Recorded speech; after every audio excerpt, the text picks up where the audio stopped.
अपने मंत्र की ऊर्जा को कैसे सुरक्षित रखें। कई कई समय बीत जाता है और आप मंत्र जाप करते हैं, लेकिन मंत्र जाप का आपको कोई फल नहीं मिलता है। क्यों? क्योंकि कभी कभी ऐसा होता है कि आपके मंत्र जाप की जो ऊर्जा है उसको कोई चुरा ले जाता है।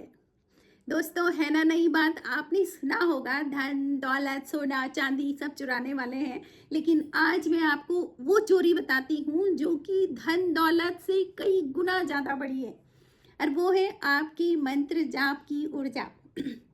दोस्तों, मंत्र जाप करने में हम बहुत पुरुषार्थ लगाते हैं, अपना समय लगाते हैं, विश्वास से करते हैं, और जब काफ़ी काफ़ी समय बाद आपका मंत्र जागृत होता है तब उस मंत्र की ऊर्जा आपको वो सब कुछ देती है जो आप चाहते हैं, और आपका कल्याण होता है। यहाँ तक कि भवसागर से भी पार मनुष्य हो जाता है सिर्फ मंत्र जाप की ऊर्जा से।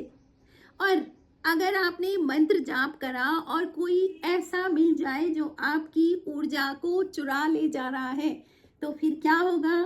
तो दोस्तों, इस तरह से अगर आप मंत्र जाप करते हैं और आपकी अच्छी ऊर्जा है और आप जो चाहते हैं आपको वो मिलता है, तो कभी कभी कोई तांत्रिक या कोई ऐसा भूत प्रेत पे काम करने वाले हैं, वो आपकी मंत्र जाप की ऊर्जा को चुरा भी सकते हैं।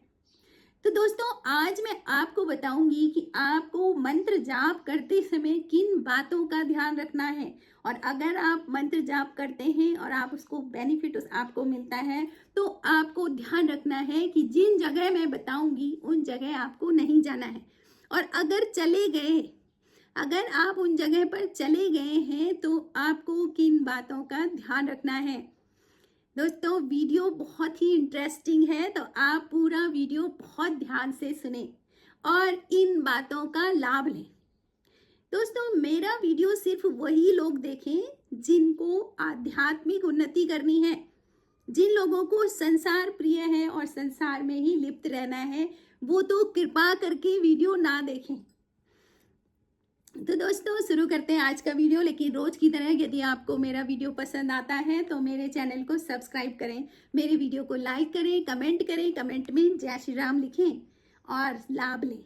जो मुझे पता है वो मैं सब लोगों को बताना चाहती हूँ, और इसका लाभ जरूर लें। तो दोस्तों, शुरू करते हैं आज का वीडियो। मेरे चैनल का नाम है आध्यात्म का विज्ञान। तो जो आध्यात्मिक बातें हैं उनका क्या विज्ञान है? देखो, ढोंग ढकोसला कुछ नहीं है, विज्ञान है इसके पीछे का। लेकिन जब आप विज्ञान को जानते हैं तो उसके बाद आप बिना किसी के बोले हुए आप वो काम करते हैं जो हमें बताए गए हैं, और बिना विज्ञान को जाने हुए आपके भीतर श्रद्धा नहीं आती है। आपको लगता है किसी ने बोला है तो करना है, लेकिन क्या बकवास है सब। तो इसीलिए समझना बहुत जरूरी है। तो दोस्तों, शुरू करते हैं आज का वीडियो कि अपने मंत्र की ऊर्जा को कैसे सुरक्षित रखें। तो दोस्तों, मंत्र की ऊर्जा देखो क्या होता है ना, लापरवाही से कई बार हम बड़े बड़े काम भी खराब कर देते हैं। दोस्तों, कोई कहते हैं कि क्या हमारे मंत्र जाप की ऊर्जा कोई दूसरा ले जाएगा तो भगवान हमको फल नहीं देंगे? हाँ, भगवान तो फल देंगे, लेकिन देखो, अब आपको सतर्क तो रहना पड़ेगा ना।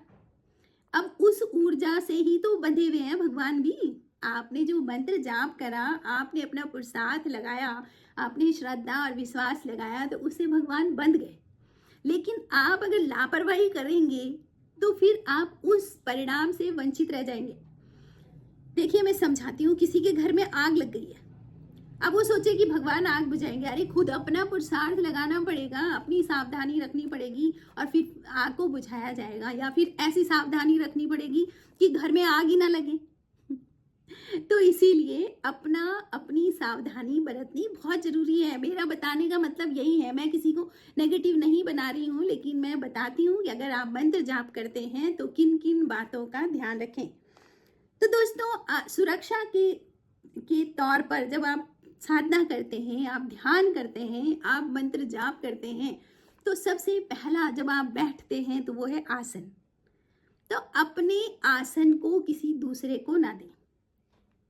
मैं तो ये बोलूंगी कि घर परिवार में भी कोई दूसरा उस पर ना बैठे। आप अपना आसन अलग रखो, बिछाओ, आप अपना साधना करो, उसके बाद अपना आसन गुलट दो। क्यों?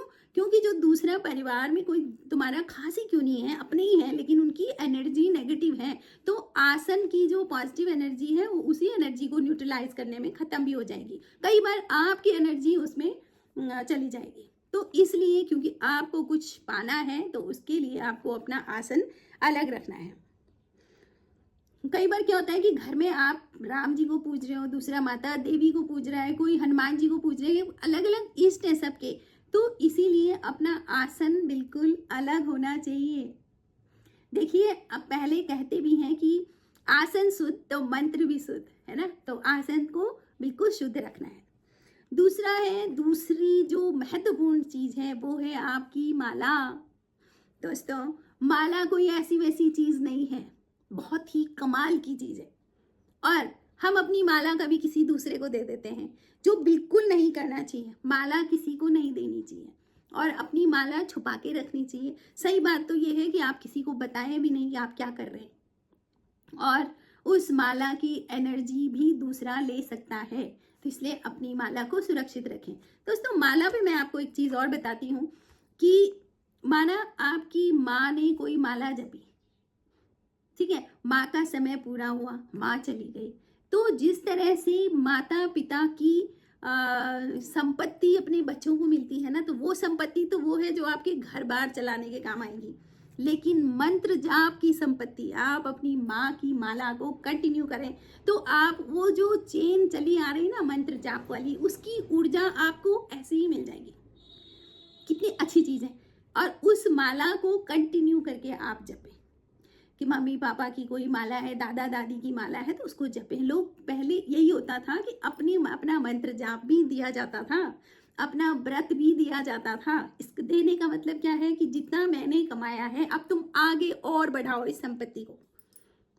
ये संपत्ति वो है जो हमारे काम मरने के बाद आएगी। एक संपत्ति तो वह है अपना घर बार मकान दुकान मिल गई, लेकिन एक संपत्ति है कि मंत्र जाप की संपत्ति। तो इस तरह से अपनी माला कभी किसी को ना दें। तीसरी चीज है, अखंड दीपक जब आप जलाते हैं तो अपना दीपक भी कभी किसी के साथ शेयर न करें, किसी को दे नहीं। ये हो गई 3 चीजें, आप समझ लीजिए। नंबर 1 आपका आसन, नंबर 2 आपकी माला जिस पर आप मंत्र जाप करते हैं, और तीसरा है आपका दीपक। ये 3 चीजें आपकी बिल्कुल गुप्त और अलग होनी चाहिए, ये किसी के साथ शेयर ना करें। अगला है, यदि कभी ऐसी परिस्थिति आ जाए, पहली बात तो जो मंत्र जाप करते हैं, ध्यान साधना मेडिटेशन करते हैं, उनको कभी किसी तांत्रिक के पास नहीं जाना चाहिए, कहीं इधर उधर और चक्करों में नहीं पड़ना चाहिए, क्योंकि उनके पास तो भगवान का आशीर्वाद है। कोई बाल बाका नहीं कर सकता, और जो भाग्य में हो तो मिलेगा और जो नहीं होगा वो जाएगा, लेकिन इन जगहों पे ना जाएं। लेकिन अगर आपको मजबूरी वश जाना पड़े तो ध्यान रखें कि तांत्रिक आपके आग्नेय चक्र पर ऐसे माथा ना, ये जो अंगूठा है ये ना लगा दे यहाँ पर। कई बार वो आपके माथे पर अंगूठा लगा करके आपकी एनर्जी को ले सकते हैं, आपके मंत्र जाप की ऊर्जा को ले सकते हैं। एक बार की नहीं, फिर आप जितनी बार आप मंत्र जाप करते रहेंगे वो ऊर्जा लेते रहेंगे। इसको ध्यान रखना है आपने। और अगला कि आपका ये सहस्त्रार चक्र, ये जो यहाँ पर तालू जिसको बोलते हैं ना, यहाँ पर हाथ न लगाए वो, ये बहुत ही सेफ प्लेस है। लेकिन अगर वो बोलता है कि नहीं मुझे हाथ लगाना है, तो आप हाथ जोड़ के वहां से बाहर आ जाओ, बोलो हमें कुछ नहीं चाहिए, आप यहाँ नहीं छेड़ेंगे हमारे, और यहाँ नहीं। तो इसका आप ध्यान रखिए ताकि आपकी मंत्र जाप की ऊर्जा चोरी ना हो। दोस्तों, अब मैं आपको बताना चाहती हूँ कि ओरा जो हमारा होता है, आभा मंडल, वो बहुत ही महत्वपूर्ण चीज है। और अपनी आभा मंडल को स्ट्रॉन्ग कैसे बनाएं, और स्ट्रॉन्ग समझ लो दोस्तों, एक स्टील की दीवार है, अब वहां से कोई हम पे, माना यही समझ लो कि वहां से मैंने एक कवच ले रखा है, तो वहां से तीर चलाएगा कोई, तो वो उस कवच को पार करके नहीं जा सकता। तो आपका जो ओरा होता है, आपका जो आभा मंडल होता है ना, वो कवच है, सीधी सी बात है, ठीक है। ये हमारा शरीर है, फिजिकल बॉडी है, इसके बाहर एक एनर्जी बॉडी होती है जिसको हम ओरा कहते हैं, आभा मंडल कहते हैं।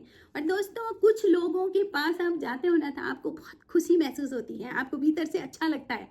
क्यों? क्योंकि उनका आभा मंडल आपको इफेक्ट करता है, उनका तेज, ओज, कांति, उनके विचार, उनका बोलना और वो सब आपको अट्रैक्ट करती है। क्यों? क्योंकि उनका आभा मंडल स्ट्रांग होता है। तो अब मैं बताती हूँ कि आभा मंडल को स्ट्रांग कैसे करना है। सबसे पहली बात, आपने अपने आभा मंडल को स्ट्रांग कैसे करना है। तो दोस्तों, आभा मंडल स्ट्रांग होता है अगर आप सुबह उठ के थोड़ा देर मंत्र जाप करते हैं, तो आप माला जाप करते हैं, तो आप मेडिटेशन करते हैं, ध्यान करते हैं, साधना करते हैं, तो उस प्रोसेस में आपकी जो ऊर्जा होती है वो ऊर्जा आपके ऊपर की तरफ को चलती है, आपके सातों चक्र से ऊपर आएगा, सहस्त्रार्थ, ब्रह्मरंध्र, और ब्रह्मरंध्र से वो ऊर्जा फैल जाती है। आपने अपनी ही ऊर्जा को क्रिएट अच्छा बना करके, मेडिटेशन ध्यान करके, भगवान के साथ मिल करके, उनके आशीर्वाद लेके उस ऊर्जा को ऊपर ऊर्ध्वगामी बनाया। ऊर्ध्वगामी ऊपर आई, वो कई सारे 7 चक्र होते हैं आपके बेसिक चक्र से होकर के, वो आपके यहाँ पर सहस्त्रार चक्र पर आती है, और सहस्त्रार चक्र में यहाँ पर एक ब्रह्मरंध्र होता है। इस ब्रह्मरंध्र से ऐसे निकल के आपको पूरा कवर कर लेती है। ठीक है, 2 तरह की एनर्जी से हम लोग बने होते हैं दोस्तों। हमारे पास 2 तरह की एनर्जी होती है। पहला है वाइटल एनर्जी और दूसरा है कॉस्मिक एनर्जी। वाइटल एनर्जी जो नाभि चक्र पर स्टोर होती है, आपके वाइटल एनर्जी आपकी जो नाभि, मैंने पहले भी और वीडियो में भी बताती हूँ कि नाभि कितनी महत्वपूर्ण है। तो नाभि चक्र पे जो एनर्जी स्टोर होती है उसको वाइटल एनर्जी कहते हैं, और वहां पर नाभि चक्र से ऊपर की ओर जाती है और यहाँ से ब्रह्मरंध्र से बाहर आती है। कॉस्मिक एनर्जी होती है, इसकी गति ऊपर से नीचे, कॉस्मिक ऊपर से नीचे की तरफ को होती है। जब हम मंत्र जाप करते हैं तो वाइटल एनर्जी जो होती है वाइटल फोर्स क्रिएट करती है, और वो फोर्स वो एनर्जी हमारे चक्रों से होकर के ऊपर ब्रह्मरंध्र से बाहर आ जाती है।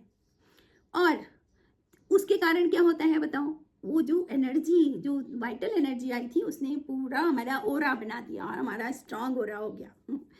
अब दोस्तों क्या होता है कि नकारात्मक ऊर्जा हम पर इफेक्ट डाल देती है। कैसे बताओ? कोई भी नकारात्मक एनर्जी हमारे बेसिक चक्र पर होती है। जब भी आपके भीतर किसी भी तरह की कोई नकारात्मक एनर्जी होगी, आप बन रही है, क्रिएट हो रही है, आप ही ने क्रिएट करी होगी वो अपने विचारों से, तो वो एनर्जी कहाँ इकट्ठी हो जाती है? आपके बेसिक चक्र पर। बेसिक चक्र जो सबसे नीचे वाला चक्र है उस पर रहती है। अब जब वाइटल एनर्जी हमारी पूरी बॉडी में फैलती है तो वो समेट करके जब वो इकट्ठी होती है तो आपके बेसिक चक्र पर आती है।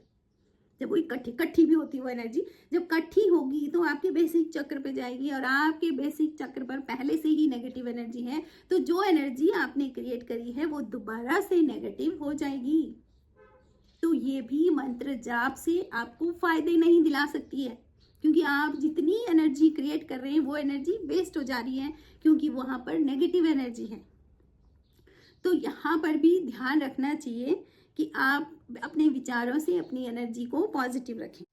तो अब आपको ऐसी स्थिति में कि आपकी एनर्जी, आपके बेसिक चक्र की नेगेटिव एनर्जी से उसको खत्म ना करें, उसके लिए क्या करना है? तो वाचिक जाप न करके आप मानसिक जाप करें। आप जब जाप करते हैं तो अंदर बोलें, बाहर ना बोलें, ताकि उसकी एनर्जी बाहर फैल जाती है। तो आपको क्या करना है कि मानसिक जाप करना है। मानसिक जाप 1000 गुना ज्यादा अच्छे फल देगा वाचिक जाप के। ओरा स्ट्रॉन्ग करने के लिए मैंने आपको यही बताया था कि मंत्र जाप से करें, मेडिटेशन करें, ध्यान करें, अच्छे विचारों से अपना ओरा स्ट्रॉन्ग करें, और सत्कर्मों से परमार्थ के काम ज्यादा करें जिसमें दूसरे का भला हो। आप उस काम को करेंगे तो आपका भला बहुत जल्दी होने वाला है, और सच्चाई में बहुत बड़ी पावर है। अब आप सच्चाई में रहें और हमेशा सच्चाई का साथ दें, झूठ से बहुत दूर रहें, तो आपका ओरा बहुत स्ट्रांग रहेगा। तो ये सारी चीजें हैं ओरा को स्ट्रांग करने की और अपने मंत्र जाप की ऊर्जा को सुरक्षित रखने की। तो दोस्तों, आपको वीडियो कैसे लगा आप कमेंट करें। Thank you for watching.